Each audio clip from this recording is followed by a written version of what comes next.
इयत्ता 10वी प्रकरण 5वे निर्देशक भूमिती अभ्यास 5.2 मधला 8वं गणित।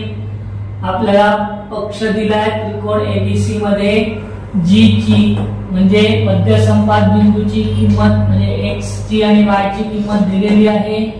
a बरोबर -14 -19, b ची किंमत 3 आणि 5 आणि आपल्याला c ची किंमत म्हणजे x3 आणि y3 शोधून काढायचं आहे।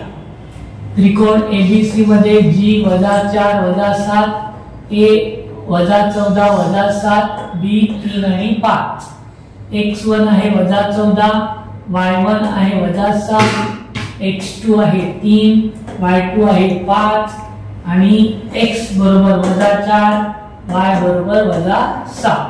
आपण प्रथम काय करणार आहोत, x3 ची किंमत काढणार आहोत। म्हणून आपण x चा सूत्र वापरणार, x बरोबर x1 अधिक x2 अधिक x3 छेद 3, x ची किंमत -4 बरोबर x1 ची किंमत -14, x2 ची किंमत 3 अधिक x3 छेद 3। छेदाळ्यांमध्ये भागिले आहे। उजव्या बाजूकडून डाव्या बाजूकडे जाताना भाग करायचा होतो गुणाकार, म्हणून -4 गुणिले -3 बरोबर अधिक वजा अधिकची वजाबाकी करतो आणि वजाबाकी मध्ये आपण मोठ्या संख्येचं चिन्ह देतो।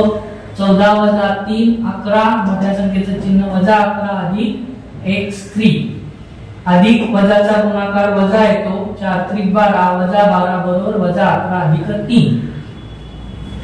-11 आपण उजव्या बाजूला घेऊन आलो, डाव्या बाजूला घेऊन आलो तर चिन्ह बदलणार, वजाचा अधिक होणार, म्हणून -12 अधिक 11 बरोबर x3, परत अधिक वजाची वजाबाकी होणार, वजाबाकी मध्ये आपण चिन्ह मोठ्या संख्येचं देतो, म्हणून 12 - 11 1 x, x3 बरोबर -1। आता आपण y3 ची किंमत काढणार आहोत, त्यासाठी y चे सूत्र वापरणार, y बरोबर y1 + y2 + y3 छेद 3, म्हणून y ची किंमत -7 बरोबर y1 ची किंमत -19, y2 ची किंमत 5 अधिक y3 छेद 3। हे 3 डाव्या बाजूला गेले की गुणिले होणार, -7 गुणिले 3 अधिक वजा 19 मधून 5 गेले 14, मोठ्या संख्येचं चिन्ह -14 अधिक 3, अधिक वजाचा गुणाकार वजा 7 × 21, -21 बरोबर -14 अधिक y3। उजव्या बाजूकडून डाव्या बाजूकडे जाताना चिन्ह बदलणार, वजाचा अधिक होणार, म्हणून -21 अधिक 14 बरोबर y3, अधिक वजा 21 मधून 14 गेले उरले 7, मोठ्या संख्येचं चिन्ह y3 बरोबर -7, म्हणून c ची किंमत आहे x1, x3 ची किंमत आहे -1 आणि y3 ची किंमत आहे -7, म्हणून c कंसात -1 - 7।